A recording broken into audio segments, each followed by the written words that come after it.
चलिए दोस्तों, आज हम सीखेंगे वाक्य कि वाक्य किसे कहते हैं और वाक्य क्या होता है। तो शुरू करते हैं। वाक्य सार्थक शब्दों का समूह वाक्य कहलाता है। रचना के आधार पर वाक्य के प्रकार, यानी कि वाक्य के प्रकार कितने हैं, इसके 3 प्रकार हैं। तो पहला आता है सरल या साधारण वाक्य। जिस वाक्य में एक उद्देश्य और एक विधेय हो उसे सरल वाक्य कहते हैं। जैसे राम पुस्तक पढ़ता है। राम जो विधेय है और यहाँ पर पढ़ता है, जो वो पुस्तक पढ़ता है, जो वो है वो उसका उद्देश्य कि वो पुस्तक पढ़ रहा है। दूसरा आता है हमारा मिश्रित या जटिल वाक्य। जो वाक्य कई साधारण या संयुक्त वाक्यों को मिलाकर बना हो उसे मिश्रित वाक्य कहते हैं। जैसे वाल्मीकि ने रामायण में राम बड़े प्रजापालक थे लिखा है। जैसे रामायण में लिखा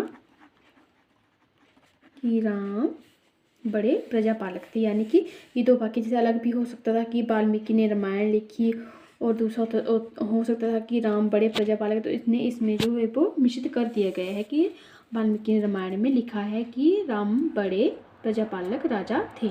ये आता है हमारा संयुक्त वाक्य, जो एक से अधिक वाक्यों को जोड़कर बनता है और जब वाक्य समान होकर योजक अवयव से संयुक्त हो। जैसे मीरा विद्यालय गई और पढ़ने लगी। संयुक्त वाक्य। आगे आते हैं हमारे वाक्य के खंड। वाक्य के 2 खंड हैं। पहला है हमारा उद्देश्य, जिसके विषय में कुछ विधान किया जाता है उस शब्द को उद्देश्य कहा जाता है। जैसे रमा अपने पिता के साथ गई, यानी कि वो अपने पिता के साथ गई, वो अपने पिता के साथ जा रही है।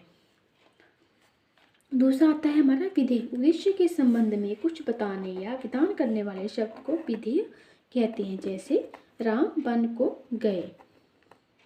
ये था हमारा आज का टॉपिक। तो मेरा वीडियो अच्छी लगे तो लाइक शेयर कमेंट और मेरे चैनल को सब्सक्राइब करें।